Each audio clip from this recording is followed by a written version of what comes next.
Good morning, everybody. This is Danny, and yes, you might notice that our online service is not really online today.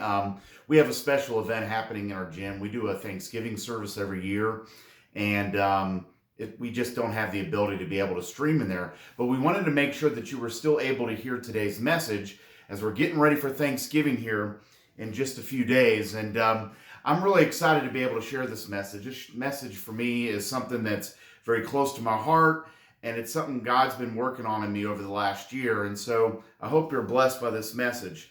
But as I said, we're just a few days away from Thanksgiving, and I don't know, maybe you're thinking of some ways to try to bring a little bit of variety to your Thanksgiving dinner. And so here's a few ideas for you to kind of shake things up, right? Maybe during the middle of the meal, if your mom's there at the table, you could turn to your mom and say, "See, Mom, I told you that they wouldn't notice that the turkey was 4 months past the due date." I'm sure that you will get a few good looks, and that will make for an interesting Thanksgiving dinner. Or maybe if you're dating somebody, maybe you could bring a date that only talks about the tragic and abusive conditions known today to exist at turkey farms. That will make for a very comfortable, easy discussion there around the Thanksgiving table, I'm sure. Or maybe you could really pull a trick on some of the guys, okay? What you could do is you could maybe have a football game that was recorded 4 years ago. Put it on MP3 player or put it on a DVD player or whatever, and play it and see if anybody even notices that it's an old one or not. Well, whatever it is, one of the traditions you have. I have some traditions of my own and my family through the years at Thanksgiving. One of them is to go around the table, and I'm sure that many families do this, but to go around the table just before you eat and to name some things that you're thankful for. And I can remember my kids when they were younger, some of the things that they were thankful for were things that were kind of obscure and little, but to them it was important. I can remember sometimes they would be grateful for a pencil or for a toy or something like that. But I guess as we are around this time of year where we give thanks for a lot of things, I got to be thinking about Thanksgiving, and could we be approaching it the wrong way? Could we be giving thanks in the wrong way? Are we being thankful in the wrong kind of way? Jesus gives us an example of what it looks like to be able to give thanks, and he does it in a really strange kind of way. And what happened wasn't so much strange, but just that he would give thanks in a situation like the one that he's in is what really made it different. And it was when he was feeding thousands of people with just a little bit of food. We're going to be in Mark chapter 8, verses 1 through 8. So if you want to read along in your Bible, or maybe you're using a Bible app, we want to invite you to do that. Of course, you can use the church's Bible app. We actually have an app, and on the bottom there is a Bible, so we'd invite you to do that. But when we look here in Mark chapter 8, verses 1 through 8, Jesus had been busy doing miracles, healing people. He'd been casting out demons. He had been teaching about God's kingdom, and then something happens there. It says in verses 1 through 4 that during those days another large crowd gathered. Since they had nothing to eat, Jesus called his disciples to him and said, "I have compassion for these people. They have already been with me for 3 days and have nothing to eat. And if I send them home hungry, they will collapse on the way because some of them have come a long distance." And his disciples answered, "But where in the world, in this remote place, can anyone get enough bread to feed them?" The disciples had been in the midst of a very busy season with Jesus as Jesus was healing and teaching. And now they're in a position where they have to help meet the physical needs of the people, and they weren't ready. I'm sure in that moment, the last emotion that the disciples felt was that of gratitude, because they were confronted with a humongous problem. And we've all been there, right? You're confronted with a huge problem. It's really hard to be thankful for that huge problem. And I think that really brings us to the first lesson of this passage and what we're learning today about gratitude. And that is this: gratitude is hard when life is busy. Yeah, gratitude is hard when life is busy. When we are doing so much, when we are being so many things to so many people, we can forget the one who is behind it all. We can get so wrapped up in all the activity and the actions that we forget to give thanks and to recognize the presence of the one who is behind it all. Busyness wears down our ability to be grateful because it's so often focused on what we have to give and not what God has to give to us. It's more focused on our actions and our abilities and not as much upon the actions that Christ, that God himself has done in our lives. Part of what Jesus is trying to teach here, as we're going to see here in Mark chapter 8, is that even in the middle of busyness, even when life is crazy, even when everything is out of sorts, that the disciples should not forget that in the midst of it all, that they're there, that their role is to feed God's sheep. And part of feeding God's sheep is to be able to stop and to slow down and enjoy the moment and to be grateful to God that he has given them, and even us. We have our own sheep in our lives, right? Maybe it's our family. Maybe it's people that work under us at work. But we have people in our lives that we are leaders of. And even in the midst of that, even in the midst of leading and in the busyness, we have to make sure that we stop and that we give thanks. We also see Jesus' compassion here in this passage and the clear connection that a heart that's filled with gratitude shows compassion. Jesus lived the grateful life, and because he lived the grateful life, he was able to show compassion to those who were in need that day, even when they were confronted. He was confronted. The disciples were confronted with this humongous problem, right, of how to feed all of these people. But maybe you're wondering when you hear this, maybe you're asking a question, but isn't being busy in blessing the lives of others okay if it's done for God's kingdom? Maybe I'm so super busy, I've got a lot going on in my life, but I'm doing it all for God. I'm serving God. This is a problem that I have to work on as a pastor. Because I'm around, I guess what we would often think of as holy things, and holy moments with people, it becomes very easy for me to be able to drift into actions like I've got to do this, and it's all good because I'm serving God. And the problem is that it can distract me from the one to whom I should give thanks. It's hard to live a life of gratitude, even when you're doing things for God, because busyness, while it can sometimes seem like a good plan, it can distract us from the most important person. If you look in Luke chapter 10, verses 39 through 42, Martha struggled with this. It says there that her sister Mary sat at the Lord's feet listening to what he taught. But Martha was distracted by the big dinner she was preparing, and she came to Jesus and said, "Lord, doesn't it seem unfair to you that my sister just sits here while I do all the work? Tell her to come and help me. Tell her to come and be busy," right? That's what he said. Come be busy with me. But the Lord said to her, "My dear Martha, you are worried and upset over all of these details. There is only one thing worth being concerned about. Mary has discovered it, and it will not be taken away from her." And that is to be with Jesus there in that moment and to recognize the one who had given her so much. This is where it gets really tricky because we so often equate doing with being. We wrap our identities in what we do, and then we think we can thank him simply by doing things. But this is a relationship with God that's based on performance. What happens if you stop performing? Does that mean that God's no longer going to love you because you're not performing? Of course not. We know that God will still love you, but so many of us, we're living our lives as if we are performing to prove ourselves to God when Jesus Christ has already made us provable to him. He's already taken our place. He still loves you the same. We cannot disconnect our identity and our relationship from God. We can't disconnect it. We can't replace it with actions and activities. It's a relationship with God that is our identity. Don't let activity overcome relationship. Good things can often make for the best distractions. Good things can be the enemy of gratitude.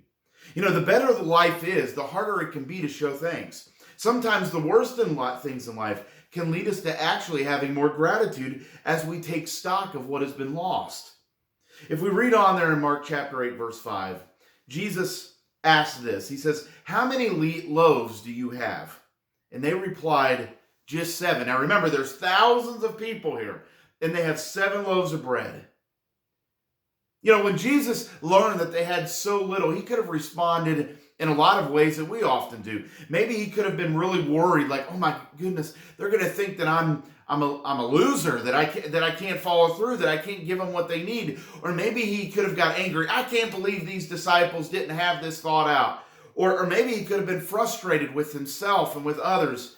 Maybe he could have even gone to hopelessness, thinking there's no way that I can do this. But instead, he knew that there was a way. Which points to our second lesson today, and that's this. Gratitude refuses to worry. You might think to yourself that, well, wait a minute, I'm not Jesus. I can't, we know what's about to happen, right? The loaves and the fish, it's about to multiply. I'm not Jesus. I can't do that. And you know what? That's true. You're not. But you serve him, and he still works in your life. And I guess what I'm asking you today is, as Thanksgiving's just a few days away, is has worry clouded your life? Could thankfulness be overshadowed by your fears? Remember the person you serve. Remember the person you serve. You know, gratitude takes the focus off of you, while worry, well, it's all about you. Jesus showed here that while you might not always have what you want to have, you always have what you do have, and give thanks for it and just see what happens. Give thanks for what you do have and see what God can do through it. You know, through the years, I've mentioned that my favorite prophet is Jeremiah. And I've come to realize in some ways I'm kind of like Jeremiah. I feel like I share a lot of life circumstance, think about him the same, think a lot like him. And sometimes like him, I can feel like a failure.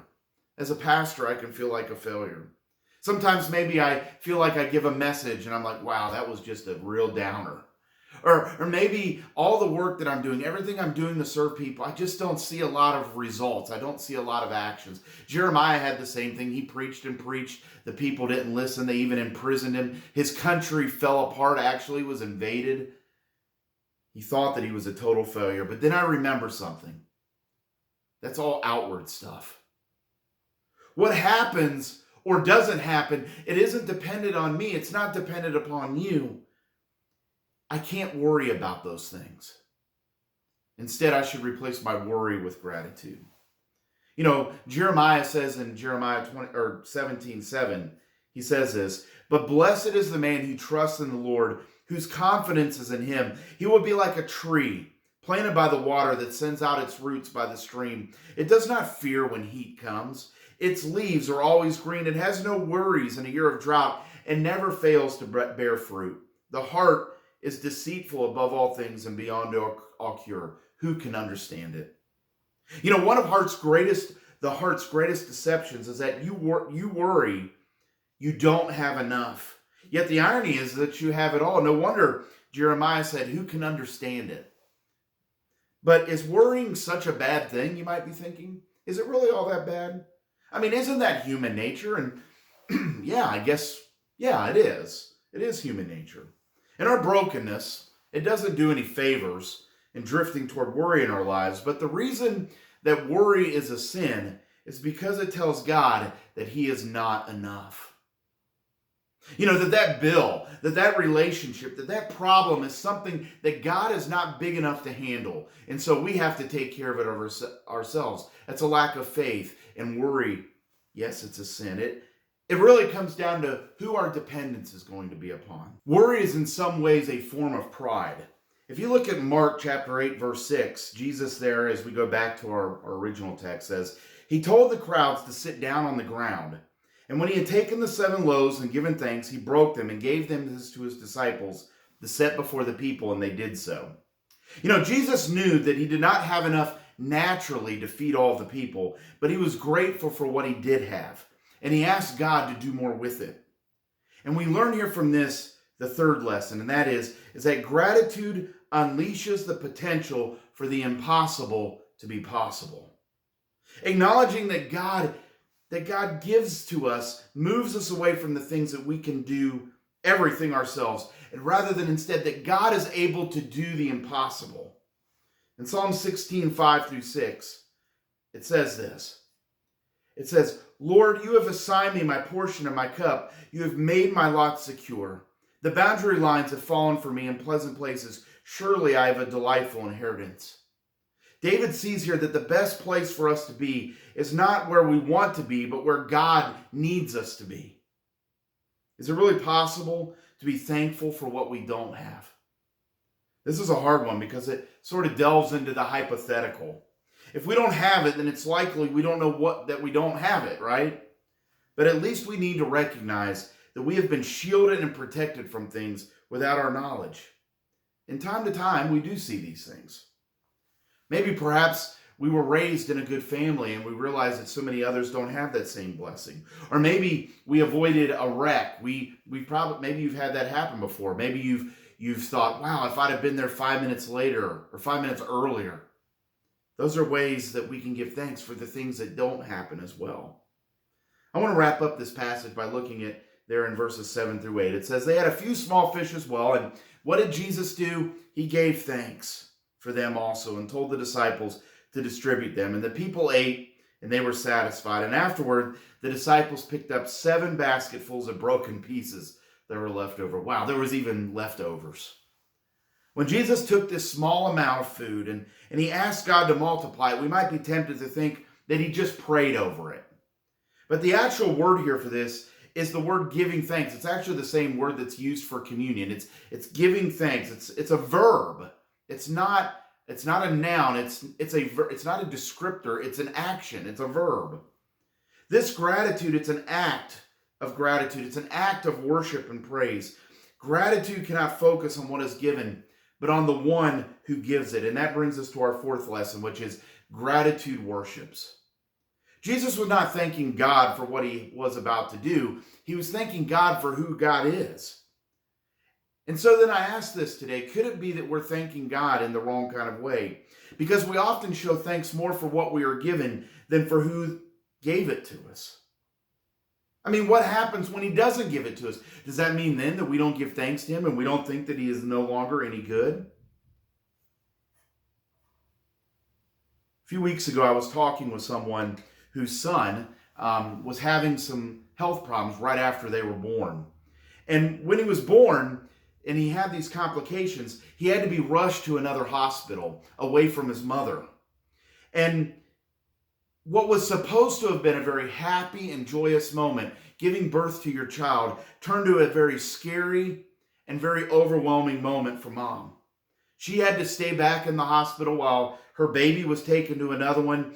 And even after she found out that her baby was going to be okay, she became very angry about the whole thing because it didn't turn out the way that she thought it would. But she has said now that as she looks back, she should have focused more on being grateful for what God had done and how her son was alive and was going to be able to spend life with her. You know, maybe sometimes we don't get the things that we want because it wasn't what was best for us. Do you even thank God for that? We have to focus on who God is. In Psalm 106, it says, praise the Lord, give thanks to the Lord, for he is good. His love endures forever. Who can proclaim the mighty acts of the Lord or fully declare his praise? See, we worship not the outflow of his love as much as that he is love. And so I ask, what thing could change the most in your life? What thing could change the most about the way that you worship God? It's got to be gratitude. Because if we're filled with a heart of gratitude, our worship expands and our hearts grow and we become more and more in love with Jesus. And so that is our point here for the day, is to thank him for being him. While you enjoy what comes from his hand, enjoy even more who he is. If we take up that idea that we won't waver in our gratitude, because it doesn't matter whether we get what we want or not, that we will always give thanks to him, that can never be taken away from us. Bob Russell, in his book, Jesus, Lord of Your Personality, writes this. He says, generally speaking, the more we have, the less grateful we are. And he says it should be the opposite. The more we have, the more thankful we should be, but it usually doesn't work that way, does it? That's what he asks, and it's true. No, it doesn't. We have been so overly blessed, we can't even begin to count our blessings. So here's the thing. I would just say maybe go the best route, and it's the easier route, and to give more thanks for the one who has given you what you have. In Psalm 38 through 9, it says, "First, help me to never tell a lie." But look at this. Second, give me neither poverty nor riches. Give me just enough to satisfy my needs. For if I grow rich, I may deny you and say, "Who is the Lord?" And if I am too poor, I may steal and thus insult God's holy name. I mean, don't you get the sense here of a guy who has a lot but wants none of it to get in the way of his relationship with God? And even in our gratitude, that can happen if we focus more on doing things rather than on the one. We need to give thanks more to the one who has given it to us. So at your Thanksgiving table this week, when you look at the people God has given you, the food you get to eat, the warm home you get to be in, try not to focus so much on those things. And they're good, and give thanks for those. But more importantly, give thanks to the one who gave it to you. Thank him for being him. You know, God has been working on this in me for about the last 3 years. I'll just be honest, the last 3 years of my life have been a struggle. I've had problems with my family. I've had problems with finances in some ways. I've had problems at church with situations that I never dreamed that I would ever deal with in ministry. And it has really stunk. I'll just be honest. But what God has been teaching me by stripping away my control and my comfort and my preconceptions of what I think life should be is that all that stuff has distracted me. I've not lived in gratitude for who God is. I've worried way too much. And it got me nowhere. I can say that I'm starting to round the bend, and I'm coming to a place where I can say to God, thank you. Thank you for all that crud that was in my life, because it's putting me back in the right place. I'm happy where God has me now. Like it says in Psalm 16, 5-6, "Lord, you have assigned me my portion and my cup. You have made my lot secure. The boundary lines are fallen for me in pleasant places. Surely I have a delightful inheritance." Be grateful for where God has put you, but most importantly, be grateful for who he is.